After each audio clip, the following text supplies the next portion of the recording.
Welcome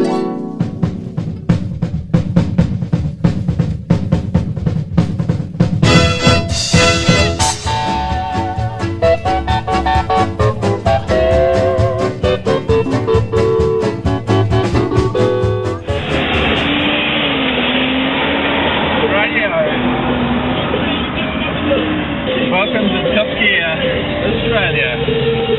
What better place to start the story than on a 35-degree day in a 1966 Volkswagen Type 3 Fastback.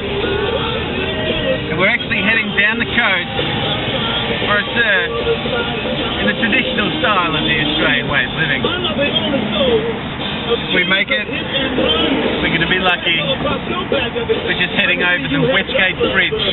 It's going to take us down to the surf coast, the Great Ocean Road. It's one of the most famous places in Victoria. And yeah, if we make it, we're going to be stoked.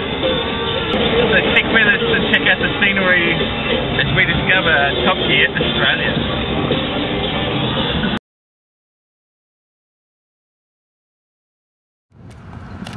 Welcome to Melbourne. My name's Adrian and we are at one of the most significant racetracks in Australia. If you take a look around, this is the Melbourne Grand Prix track. We've come here to test out the 1966 Type 3 VW Fastback in its proper environment.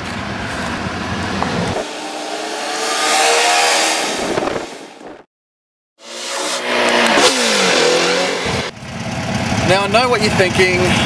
Sure enough, looks like a Porsche, sounds like a Porsche, and drives like a Porsche.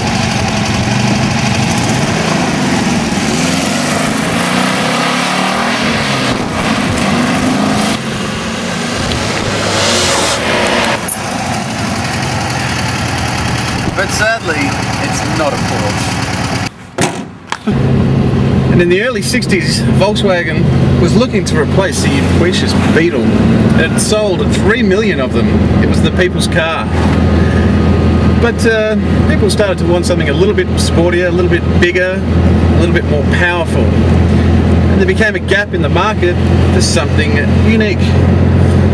So Ferdinand and his friends designed the Type 3. It came in the fastback, as I'm driving.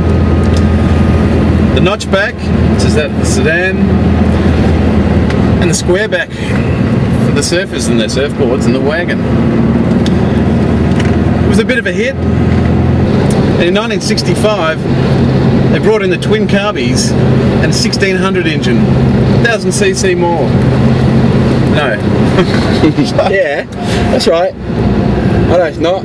It's 100. 100. 100. It was only 100. But you can feel the power. You really can. And that's what the people liked, and that's what we like. Oh yeah. Well, you could back then. You know, that was 42 years ago. So what's left of the power now is, you know, it's still there, but you just got to treat it a bit more gently. Sometimes, other times you got to fang it like the beast that it is. Gently. Oh.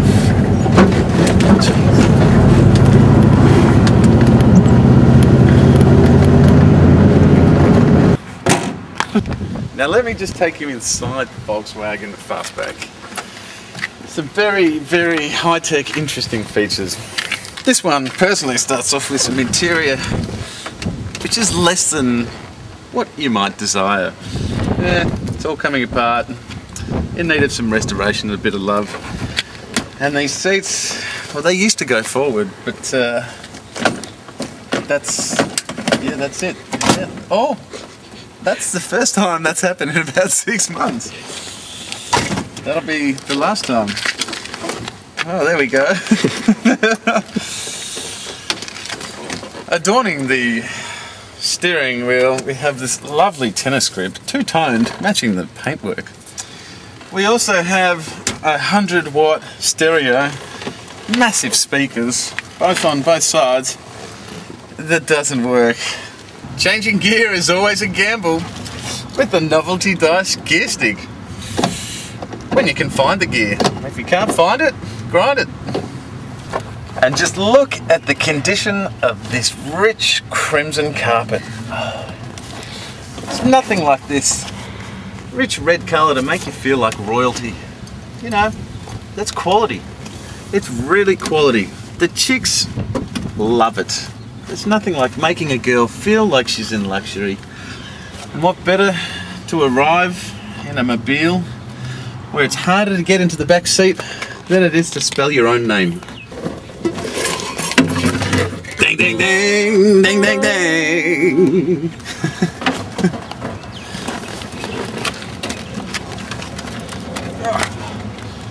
Easy, fast, and compact. The fastback was a success. Flying down the high street in my fastback 66. Chrome on my bumper, 'cause it impresses all the chicks. Speeding on the speed bumps up the curb, I start to rip.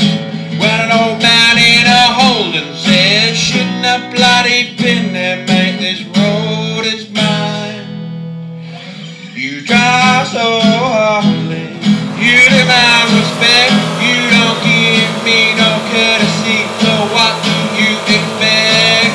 Everything is broke, pulling on the choke, but I wanna be on top gear, can you smell the smoke? There really is nothing like driving a vintage car. It has such a unique personality. The bumps and the grinds, the clunks and the squeaks, they're all part of the driving experience. It's absolutely terrifying at high speeds. The whole car wobbles and protests. Plumes of petrol vapor leak into the cabin like the car is attempting to exorcise the demon in me as I fly down the high street screaming, woohoo! It's unbelievable, but this old piece of crap will do 80 kilometers an hour in second gear, and it absolutely hates it.